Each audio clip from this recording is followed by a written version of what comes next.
ओं शुक्लांबरधरं विष्णुं शशिवर्णं चतुर्भुजं प्रसन्नवदनं ध्यायेत् सर्वविघ्नोपशान्तये। ओं गुरुब्रह्मा गुरुर्विष्णुः गुरुदेवो महेश्वरः गुरुसाक्षात् परब्रह्म तस्मै श्रीगुरवे नमः। ओं व्यासाय विष्णुरूपाय व्यासरूपाय विष्णवे नमो वै ब्रह्मनिधये वासिष्ठाय नमो नमः। ओं नारायणं नमस्कृत्य नरं चैव नरोत्तमं देवीं सरस्वतीं व्यासं ततो जयमुदीरयेत्। हरि ओम। प्रिय भगवद्बंधुవులారా, ఆస్తిక మహాశైలారా, విష్ణు పురాణానికి మనం స్వాగతం పలుకుతూ ఆత్మానం రథనం విద్ధి శరీరం రథమేవతు బుద్ధింతు సారథిం విద్ధి మనః ప్రగ్రహమేవచ అనేటటువంటి శ్లోకం ఆధారంగా మన ఆత్మ, మన మనస్సు, మన శరీరము, మన బుద్ధి ఇవి అన్నీ కూడా ఒక రథంలాగా మారితే ఆ రథాన్ని అధిరోహించినటువంటి శ్రీమన్నారాయణుడు మనకి సద్బుద్ధిని సద్గతులను కలుగుజేయుగాక అని మరొకసారి మనం స్మరణలోకి తెచ్చుకుంటూ విష్ణుపురాణం 11వ అధ్యాయంలో మహా అద్భుతమైనటువంటి విశేషణాలతో కూడుకున్నటువంటి ఘట్టాల దగ్గర నడుస్తున్నాం. ఇక్కడ ఈ 11వ అధ్యాయంలో సునీతి అనేటటువంటి అమ్మ కుమారుడికి జరిగినటువంటి ఇబ్బందులకి ఆ కుమారుణ్ణి ఎలా తీర్చిదిద్దింది అన్నటువంటి ఘట్టాల దగ్గర నిన్న మనం ఆపుకున్నాం. ఇక్కడ కిందటి వీడియోలో ఆఖరిగా సునీతి అనేటటువంటి తల్లి పలికినటువంటి మాటలు సుశీలో భవతురా ధర్మాత్మ మైత్ర ప్రాణహితః నిమ్నం యథాపః ప్రవణాః పాత్ర మాయంతి సంపదః. సుశీలుడు, ధర్మాత్ముడవు, స్నేహపాత్రుడవు, సమస్త భూత హితాసక్తుడవు నీవు కమ్ము. నీరు పల్లానికి ప్రవహించినట్లుగా సంపదలు పాత్రుడైన వారిని తమంత తామే చేరుతాయి అని సునీతి అన్నది.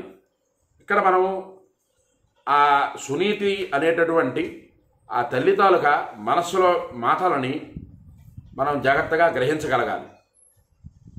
కుమారుణ్ణి సవతి అయినటువంటి సురుచి నానా పలుకులు పలికింది. పలికిన తర్వాత కుమారుడు ఆ మాటలకి భిన్నుడై మనస్సు విచలితమైపోయి తన తల్లితో చెప్పుకోగా తల్లి తనని తాను నిందించుకుంటూ కుమారుని సముదాయించి కుమారుడు ఏ రకంగా నడుచుకుని వెళ్ళినట్లయితే ఉన్నతోన్నతమైనటువంటి స్థానానికి చేరుతాడు అన్నటువంటి ఆ సునీతి మాటల్ని మనం జాగ్రత్తగా గ్రహించగలగాలి. గ్రహించగలిగిన తర్వాత జీవితానికి అన్వయం చేసుకోవాలి. చేసుకున్న తర్వాత కుమారుల్ని, మన సంతానాన్ని ఎలాగ అభివృద్ధి పథంలోకి నడిపించాలో, ఒక సమస్య వస్తే సమస్యని పరిష్కారం చేసేటటువంటి మార్గోపదేశం ఎలాగ చెయ్యాలో సునీతి అనేటటువంటి పాత్ర ద్వారా మనకి ఇక్కడ తెలుస్తున్నది. చాలా సమస్యలు చదువుకుంటున్నటువంటి పిల్లల దగ్గర నుంచి ఉద్యోగం చేస్తున్నటువంటి పెద్దల వరకు, రేపో మాపో రిటైర్ అయిపోయినటువంటి పెద్దల వరకు అందరూ కూడా ఏదో ఒక సమస్య వచ్చేటప్పుడు ఆ సమస్యని పెంచుకోవడమే అవుతున్నది తప్పిస్తే సమస్యని తగ్గించుకోవడం ఎవరి వశము కావటం లేదు. అలాంటి వారికి సునీతి మాట్లాడినటువంటి మాటలు ఒక మార్గోపదేశంగా కనిపిస్తాయి. నాయనా, కుమార, వత్స, నీవు నా కడుపున పుట్టడం నీవు చేసుకున్నటువంటి పాపము. ఎందుకంటే నేను భాగ్యహీనను. కిందటి ఘట్టాలలో మనం చెప్పుకున్నటువంటిది సునీతి వాక్యాలలో ఆ తల్లి పలికినటువంటి మాటలు ఏమిటి? పట్టపురాణి పెద్ద భార్యనయ్యుండి భర్త అయినటువంటి ఉత్తానపాదుడు రెండవ భార్య అయినటువంటి సురుచికి ఆవిడ తాలూకా విధి విధానాలకి మోహితుడై ఆవిడ్ని ఇష్టురాలుగా ఉంచుకున్నాడు. పెద్ద భార్య కుమారుణ్ణి పట్టాభిషిక్తుణ్ణి గావించవలసినటువంటి ఉత్తానపాదుడు రెండవ భార్య కుమారుణ్ణి, ఉత్తముడు అనేటటువంటి కుమారుణ్ణి తండ్రి తాలూకా వాత్సల్యానికి చక్కగా తండ్రి వాత్సల్యాన్ని అందజేస్తూ పెద్ద భార్య అయినటువంటి కుమారుడైనటువంటి ధ్రువుడికి ఆ వాత్సల్యాన్ని అందింపజేయకపోయేసరికి ఆ సునీతి బాధపడుతూ, నేను భాగ్యహీనురాలని నాన్న, కుమారా, నీవు అలాగ కాకూడదు. నీవు అలాగా కాకుండా చక్కనైనటువంటి మార్గంలో నడుస్తూ సర్వభూత హితాకరుడివి కమ్ము, హితాశక్తుడివి కమ్ము అంటూ ఆ పలికినటువంటి మాటలని ఆ ధ్రువుడు ఎంత చక్కగా అర్థం చేసుకున్నాడో ఇక్కడ మనకి ఆ ధ్రువుడు పలికేటటువంటి మాటలలో తెలిసేటటువంటి విషయాలు. తల్లి కుమారుడికి సన్మార్గోపదేశం చేయడం ఎంత చక్కగా ఉంటుందో, కుమారుడు దాన్ని గ్రహించడం అంత చక్కగా ఉండాలి. తల్లిదండ్రులు చెప్పినటువంటి మాటలు పెడచెవిన పెట్టినటువంటి కుమారుడికి తల్లిదండ్రులు చెప్పినటువంటి మాటలు విని వాటిని ఆచరణలోకి తీసుకున్నటువంటి కుమారుడికి ఎంతో వ్యత్యాసం ఉంటుంది. ఇది ఇక్కడ మనం తెలుసుకోవలసినటువంటి విశేషణాలు ఈ ధ్రువుడు తాలూకు చరిత్రలోని. ఇక్కడ ధ్రువుడు పలుకుతాడు చక్కనైనటువంటి మాటలు. ఆ ధ్రువుడి తాలూకు వయస్సు కూడా ఎంతో వచ్చేటటువంటి ఘట్టాలలో మనకి తెలుస్తుంది. ఇక్కడ ఆ ధ్రువుడు పలికేటటువంటి మాటలలో అంబ యత్ త్వమిదం ప్రాహ ప్రశమాయ వచో మమ నైతతు దుర్వచనాభిన్నే హృదయే మమ తిష్టతి. చాలా జాగ్రత్తగా మనం ఆ శ్లోకాన్ని అర్థం చేసుకోవాలి. క్షమించాలి, గత కొద్ది రోజులుగా ఈ పడిశము దగ్గు పట్టినందువలన సరిగా ఉచ్చారణ దోషాలు పలుకుతూ ఒకటి అక్కడక్కడ వస్తూ ఉంటాయి. మీరే మరొకలాగా అనుకోకుండా చెప్పినటువంటి ఆ శ్లోకంలో ఉన్నటువంటి చక్కనైనటువంటి ఆ విధానాన్ని పట్టుకునేటటువంటి ప్రయత్నం చేసి నైతతు దుర్వచనాభిన్నే హృదయే మమ తిష్టతి. ఆ శ్లోకం మొట్టమొదలు పెడుతూనే అమ్మా ఆ పదం ఎంత మాతృత్వానికి మాతృదేవోభవ అనేటటువంటి భావనకి ఆ పదం కలిగిస్తున్నదో చూడండి. అంబ యత్ త్వమిదం, నీవు చెప్పేటటువంటి మాటలు ప్రస్తుతానికి నన్ను ఊరడింపజేస్తున్నాయి, కానీ సురుచి అటువంటి మాటలు పినతల్లి అన్నటువంటి మాటలు నన్ను ఈ ఊరడించేదానికన్నా ఎక్కువగా బాధ పెడుతున్నాయి. అంటే మీకు అర్థం కావాలంటే ఊరడింపు కలిగేటట్లుగా నీవు కొన్ని వచనాలు నా దగ్గర పలికావు, కానీ సురుచి పలికినటువంటి దుష్టవాక్యాలచే నా మనస్సు పగిలినటువంటి హృదయంలో అది శాంతినిస్తూ నిలిచేది కాదు. అంటే కుమారుడు ఆ పినతల్లి అన్నటువంటి మాటలకి ఎంత బాధపడి ఉంటాడు అన్నది ఇక్కడ ఆ ధ్రువుడు తాలూకు మనస్సుని మనకి తెలియజేస్తున్నది ఈ శ్లోకంలో. ఇక్కడ మరలా ధ్రువుడు పలుకుతూ సోహం తథా యతిష్యామి యథా సర్వోత్తమోత్తమం స్థానం ప్రాప్స్యమ్య శేషానాం జగతామపి పూజనం.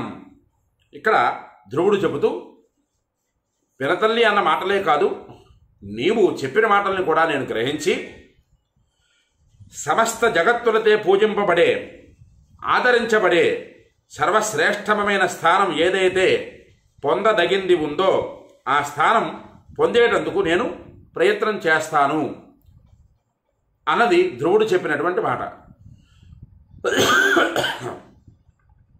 సమస్త జగత్తులతే పూజింపబడేటటువంటి ఆ స్థానము, అలా ఆదరించబడేటటువంటి స్థానము, సర్వశ్రేష్టమైనటువంటి స్థానము, అలాంటి స్థానం ఏదైతే ఉందో అది నేను పొందుతాను అని ధ్రువుడు చెప్తున్నాడు. ఎందుకు ఆ శ్లోకంలో ఆ స్థానం గురించి అంత గట్టి నిర్ణయం ధ్రువుడు తీసుకున్నాడో వచ్చేటటువంటి శ్లోకంలో మనకి తెలుస్తుంది. సురుచిర్దగిత రాజ్ఞస్థాస్య జతోస్మి నోదరాత్తు ప్రభావం పశ్యమే అమృతత్వం వృద్ధస్యాపి తవోదరే. చాలా శ్లోకంలో మహా అద్భుతమైనటువంటి విశేషణాలు ఉన్నాయి. ఇంతకు ముందే కింద ఘట్టాలలోనే సునీతి అన్నారు కదా, నేను భాగ్యహీనురాలను, నా కడుపున పుట్టడం వలన నీవు భాగ్యహీనుడు అన్నట్టుగా మాట్లాడింది కదా. ఆ భాగ్యహీనత నీకు కలగకుండా ఉండాలి అన్నది ఆ తల్లి చెప్పింది కదా. అందుకే కదా ఈ ధ్రువుడు సర్వోన్నతమైనటువంటి స్థానానికి ఏదైతే ఉందో నేను దానికి చేరుకుంటాను అంటున్నాడు. ఇక్కడ ఈ శ్లోకంలో ఆ ధ్రువుడు తల్లికి చెప్పినటువంటి శాంతవచనాలు ఏమిటయ్యా అంటే, అమ్మా సురుచి రాజుకు ప్రియురాలు, ఆమె కడుపున నేను పుట్టవలసిన అవసరం లేదు, నీ కడుపున పుట్టి అత్యంత అభివృద్ధి పొందే నా ప్రభావం ఇకపైన చూడు. కిందటి ఘట్టాలలో ఆ సునీతి చాలా బాధపడ్డాది. నేను భాగ్యహీనురాలనయ్యా, ఆ రాజుకి మొదటి భార్యనయ్యుండి సురుచి దగ్గర పొందవలసినటువంటి ఆ ఇష్టురాలని కాకుండా పోయాను అని మొట్టమొదటిగా తనని తాను నిందించుకున్నటువంటి ఆ సునీతికి కుమారుడు చెప్పేటటువంటి శాంతవచనాలు, నీవు భాగ్యహీనురాలివి కాదు, ఇక పైన నేను నడవబోయేటటువంటి మార్గాన్ని నీవు చూడు, తద్వారా నేను ఎంత అత్యంత అభివృద్ధి పొందుతానో, నీ కడుపున పుట్టిన నేను ఎంత అత్యంతమైనటువంటి అభివృద్ధిని పొందుతానో ఇకపై నా నడతలోనే తెలుస్తుంది అని ఆ ధ్రువుడు చక్కగా పలుకుతున్నాడు ఇక్కడ. అయితే ఉత్తమ స మమ భ్రాత యో గర్భేణ ధృతస్త్వయ నరాజ సనమాప్నోతు పిత్రా దత్తం తథాస్తుతం అన్నటువంటిది. ఇక్కడ ఆ ధ్రువుడు పలికేటటువంటి మాటలలో నా సోదరుడైనటువంటి ఉత్తమోత్తముడు అతడు నీ కడుపున పుట్టక సురుచి గర్భాన పుట్టినవాడు, వారికి తండ్రిచే ఇవ్వబడ్డ రాజాసనం లభించుగాక. ఇక్కడ ఆ ధ్రువుడి తాలూకా దృఢ నిశ్చయం కనిపిస్తున్నది. ఏమిటా దృఢ నిశ్చయము? నేను రాజాసనం కోసము, రాజును అవ్వాలనేటటువంటి కోరిక కోసం నేను చేయటం లేదు, అందుకోసం నేను ప్రాకులు ఆడటం లేదు. ఆ ఉత్తముడికి నాన్నగారి ద్వారా సంప్రాప్తమైనటువంటి ఆ రాజ్యం అంతా కూడా ఆ ఉత్తముడికే వెళ్ళిపోని, నాకు దాంతో ఎటువంటి సంబంధము లేదు అంటూ నాణ్య దత్తమభిస్వామి మభిప్సామి స్థానమంబ స్వకర్మణ ఇచ్ఛామి తదహం స్థానం ఎన్న ప్రాప పితామమ అన్నటువంటిది ఇక్కడ చెప్తున్నారు. ఈ శ్లోకం చాలా గంభీరంగా మనం గ్రహించవలసినటువంటి శ్లోకం. ఏమిటయ్యా అంటే, నేను స్వయం శక్తితో ఎవరి చేత ఇయ్యబడని స్థానాన్ని పొందగోరుతున్నాను. నా తండ్రి కూడా పొందకుండా ఉండిపోయిన శాశ్వత స్థానాన్ని కోరుతున్నాను అని అన్నాడు ధ్రువుడు.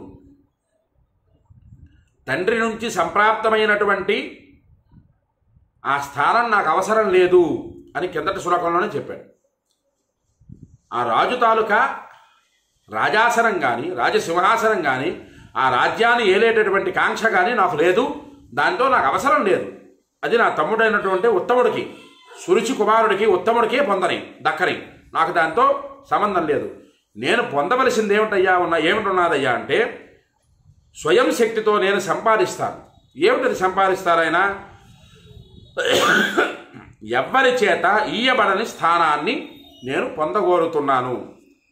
ఇది చాలా గంభీరంగా పట్టుకోండి. ఇది ఈ మాటని వచ్చేటటువంటి ఘట్టాల్లో ఈ మాట తాలూకా వివరణ అద్భుతంగా ఉంటుంది, మహాద్భుతంగా ఉంటుంది. విష్ణు పురాణంలో ఒక భర్త ఇద్దరు భార్యలలో సునీతి సురుచి, సునీతి పెద్ద భార్య, సురుచి రెండో భార్య అని పురాణంలో ఉన్నది. సునీతికి దక్కవలసినటువంటి భాగ్యం దక్కకుండా సురుచికి దక్కింది. అతని కుమారుణ్ణే రాజ్య సింహాసనం మీద అధిష్ఠింపజేసేటటువంటిగా ఆవిడ మాటలు కానీ ఆవిడ చేష్టలు కానీ ఉన్నాయి.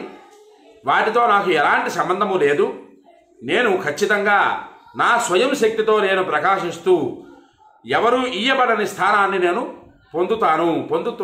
పొందగోరుతున్నాను అని ఆ ధ్రువుడు పలుకుతున్నాడంటే, తల్లి చెప్పినటువంటి మాటలు ఎంత చక్కగా ధ్రువుడి మనస్సులోకి బుర్రలోకి వెళ్ళాయో అది అందరం కూడా మనం గ్రహించాలి. ఇక్కడ నిర్జగామ గృహాన్ మాతు ఇత్యుక్త్వా మాతరం ధ్రువ పురాచ్ఛ నిష్క్రమ్య తదస్థదు బాహ్యోపవనం యయౌ అన్నటువంటిది ఆ శ్లోకం. ఇక్కడ ఈ శ్లోకంతో మనం ఈ పురాణం ఘట్టాన్ని ఎక్కడితో ఆపుతాం. ఎందుకయ్యా అంటే, ధ్రువుడు ఈ రీతిగా పలికి మాతృమందిరం నుంచి బయలుదేరి వెళ్ళి పిదప నగరం నుంచి నిర్గమించి బయట ఉన్న ఉద్యానవనానికి వెళ్ళాడు. ఇది ఆ శ్లోకంలో ఉండేటటువంటి వివరణ. ఒక కుమారుడు తాను ఒక సంకల్పం చేసుకుంటే ఆ సంకల్పానికి తగ్గట్టుగా నడుచుకోవాలి, ఆ సంకల్పం తాలూకు పునాది ఎంత గట్టిగా ఉండాలి అన్నది తల్లి ధ్రువుడి తాలూకు మనస్సులోని, బుద్ధిలోని, బుర్రలోని ప్రచోదనం చేసింది. పెద్ద భార్యగా నాకు దక్కవలసినటువంటి గౌరవం నాకు దక్కలేదయ్యా, ఆ గౌరవం నీ ద్వారా నేను కాంక్షిస్తున్నాను అన్న మాట అనకుండా ఆ ధ్రువుడి మనస్సులో ఎంత చక్కనైనటువంటి మార్గోపదేశాన్ని చేసింది తల్లి అన్నది ఈ ఘట్టం దగ్గర మనకు తెలుస్తున్నది. తర్వాత ధ్రువుడు మాతృమందిరాన్ని విడిచి వెళ్ళిపోతాడు. ఏదో మాట నీయడం కాదు, ఆ మాట మీద నిలబడగలిగేటటువంటి శక్తి సామర్థ్యాలు ఉన్నవాడు ధ్రువుడు అని ఇక్కడ మనకి ఇంచుమించుగా తెలుస్తున్నది. ఇంకా ఈ ధ్రువుడు రాజ్యం నుంచి వెళతాడు, బయటికి వెళతాడు. వెళ్ళిన తర్వాత సప్త మహర్షుల్ని దర్శనం చేసుకుంటారు. వారు ఎలా ఉన్నారో వారి తాలూకా వివరణ ఏమిటో ఇది అంతా కూడా ఈ ఘట్టంలో వస్తుంది, వచ్చేటటువంటి ఘట్టంలో. అంచేత అందరూ కూడా ఈ ధ్రువ చరిత్రను వినండి. ఈ ధ్రువుడు తాలూకా వనగమనము, అలాగే ధ్రువుడు తాలూకా తపస్సు, ఆ తర్వాత ధ్రువుడికి ఎలాంటి స్థానం లభించిందో ముఖ్యంగా ఈ ధ్రువోపాఖ్యంలో వస్తూ ఉంటాయి. అందుకు అందరూ కూడా ఈ యూట్యూబ్ ఛానల్ని సబ్స్క్రైబ్ చేసుకోండి.